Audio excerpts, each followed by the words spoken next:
today was the most emotional day of my life. I was crying the whole day and it was just really emotional, and I felt bad because I didn't tell my mom that I was going to do that, and she didn't have any idea that I was converting to Islam.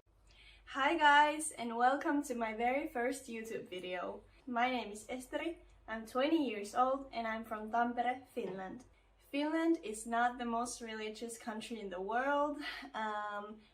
Yes, technically it's a Christian country, but most people here don't believe in God, and that's how I was raised as well.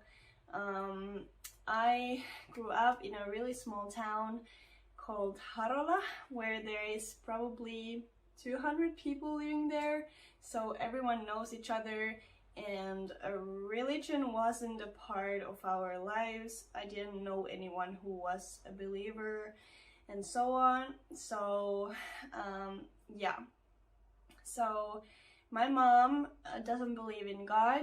She does believe in some higher power, but doesn't really believe that it's God specifically. So she wanted to raise us the way that when we grew up, we could decide for ourselves if we wanted to believe in something or if we didn't. So that's why I didn't grow up in a religious family.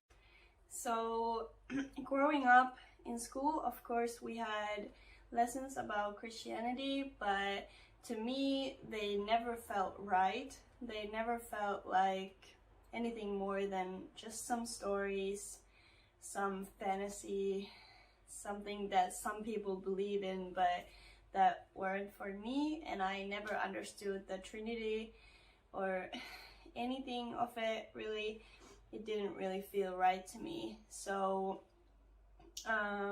growing up, we did go to church every now and then from school and with my mom as well, but it wasn't about religion at the time for me. In Finland, when you are 14 or 15 years old, you go to this summer camp that is based on Christianity, and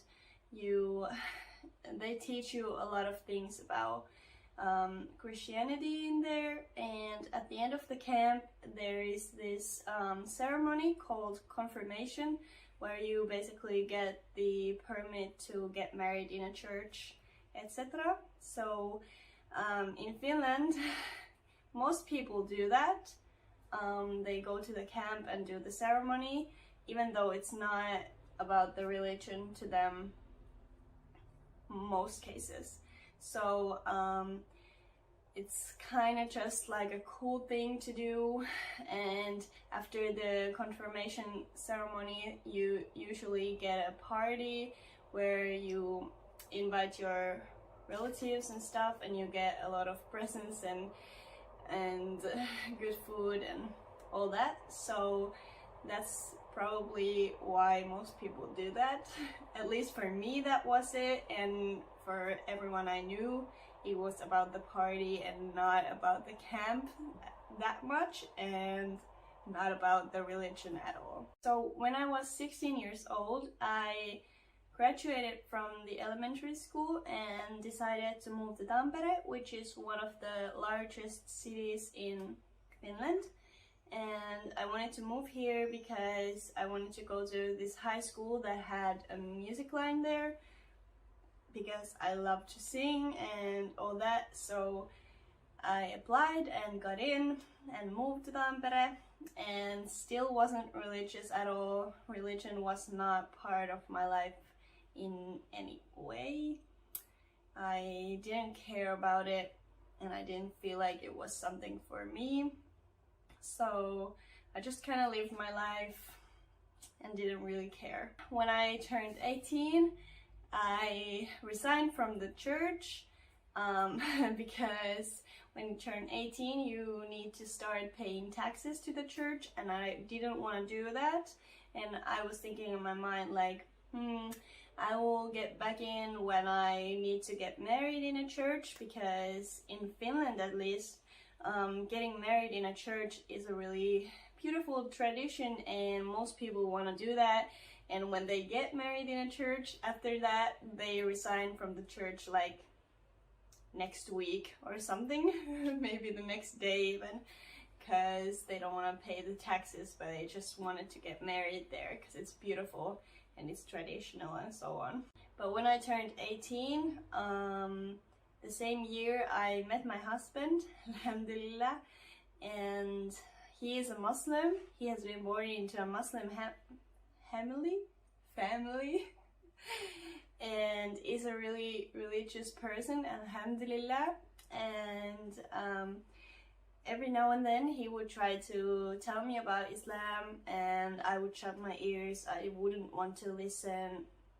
I was just like, oh, don't talk to me, please, can we talk about something else?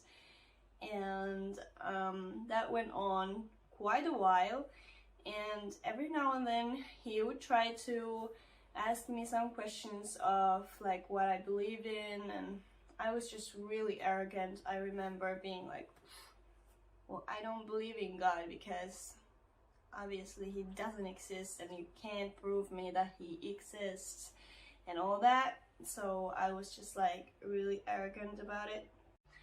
Then maybe I would say 6 months later, I decided that I want to do some research on Islam so I would know what he believes in, and I could try to understand him better and stuff like that.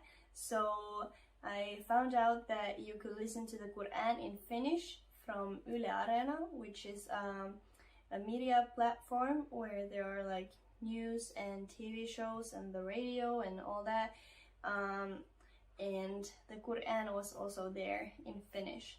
And so I started listening to that, and I thought to myself like, okay, that's cool. It's really different from the Bible because it's not about stories, it's more like how you should be living and stuff like that. So that was really interesting to me. But yeah, so I started listening to it, and every now and then I would have some questions about it, and I would just write them down and then later on ask my husband or Google them as well. So I started learning how to pray, and then a couple of weeks later I decided to say my shahada, which is the what is that in English? The declaration of faith. Uskon tunnustus in Finnish. I decided to say that and went to a local mosque and did that, and the day was the most emotional day of my life. I was crying the whole day, and it was just really emotional, and I felt bad because I didn't tell my mom that I was going to do that, and she didn't have any idea that I was converting to Islam. And so I felt really bad about that, but at the same time it felt right to do, and I wanted to do it pretty soon because I thought, why wait? Because I'm sure that that's what I want to do. And just a little reminder that even though you say your Shahada and become a Muslim, it doesn't mean that you have to be the perfect Muslim. It doesn't mean that you have to know everything about Islam, because that's just not possible. You can never know everything about Islam, and you can never be the perfect Muslim. You just need to try your best, and God will understand, and God will be forgiving and merciful to you, and He will guide you in your life when you ask for it.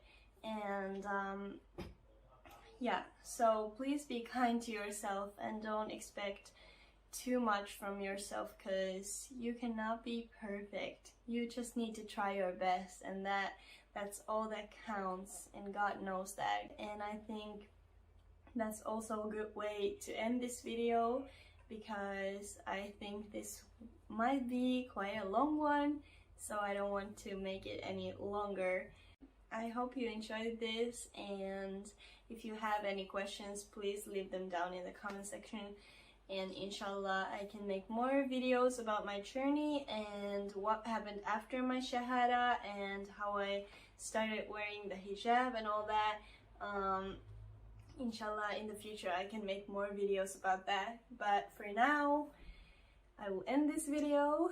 So thank you so much for watching. If you lasted the whole video with me, thank you, thank you, thank you. You are amazing, and peace and blessings be upon you. And yeah, so bye.